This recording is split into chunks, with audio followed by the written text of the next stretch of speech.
Ujenzi na ukarabati wa miundombinu ya usafiri hugharimu fedha nyingi. Hivyo ni muhimu sote tuitunze ili idumu kwa muda mrefu. Ulinzi wa mali za taifa ni wetu sote. Hivyo kila mwananchi awe mlinzi kwa mwenziwe. Misemo yetu ya busara inatuambia kitunze kidumu. Tutakapotunza miundombinu hii tunayojenga, itakwenda kudumu muda mrefu na tutanufaika nayo kwa muda mrefu. Lakini Waswahili wa pwani wanasema kitunze kipendeze ili waigao wasiweze. Kwa nasi tukiweza kutunza miundombinu yetu hii kwa uzuri wake vitakayojengwa, wale wanaotaka kutuiga tawapata kazi kidogo. Kwa hiyo tukajidhatiti tutunze miundombinu yetu. Ndugu zangu, kama nilivyotangulia kusema, katika ziara yangu hii mmeona nipo na Dr. Deshina, Rais wa Benki ya Maendeleo ya Afrika, ambao chini ya uongozi wake ametusaidia sana katika miradi mingi ya maendeleo. Dr. Deshina anamaliza muda wake kama Rais wa Benki ya Maendeleo ya Afrika.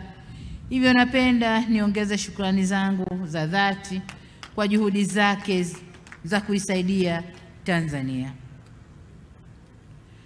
Tumwombe Mwenyezi Mungu amjalie mema katika mipango yake ya baadaye, katika kumweka au kumwekea kumbukumbu, na kwa kutambua mchango wake na mchango wa Benki ya Maendeleo ya Afrika katika kuimarisha sekta ya usafiri na usafirishaji Tanzania.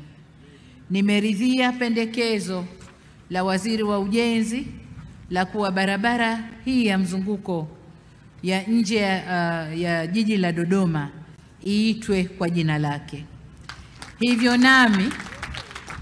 nami nawasilisha ombi hili kwenu na naomba mnikubalie ili nitangaze rasmi kwamba barabara hiyo itaitwa kwa jina lake.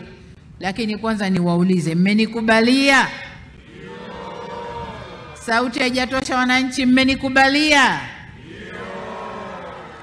Hivyo nitumie fursa hii kutangaza rasmi kuwa barabara hii ya mzunguko nje ya jiji la Dodoma itaitwa barabara ya Dr. Akinwumi Mwiya Deshina.